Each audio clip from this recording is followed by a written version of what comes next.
Welcome to this final video about the concurrent value asset. In this video, we will see how you can easily extend the asset so that it works with any value type. Here, we have a custom struct that has some overloaded operators. We will try and use it as a concurrent value. Let's create a new mono behavior and add a concurrent point field to it. Let's see what it did. We are on a Unity version older than 2020.1, so the templated class doesn't get serialized and therefore doesn't appear in the inspector. To handle this issue, we will use the Autoextend window available in the asset. We need to create a new concurrent point type. All we have to do is type in the value type name, point, and specify every type the value can operate with. Here, a vector 2. Let's validate, wait for compilation, et voila!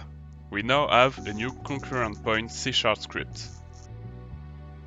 We can now use it in our mono behavior. It works! One leftover problem though.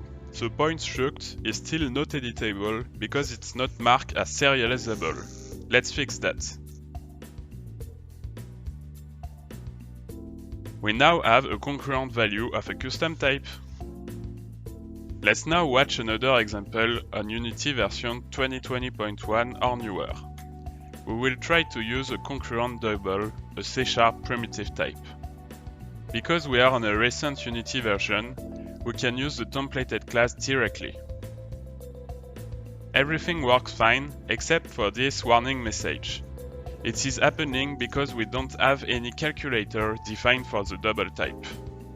A calculator is a class used internally by a concurrent to handle operation.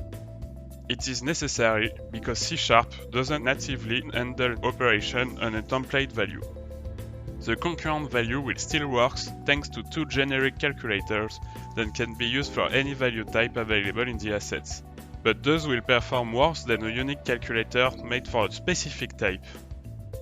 We will once again use the Autoextend window, this time to generate a new calculator.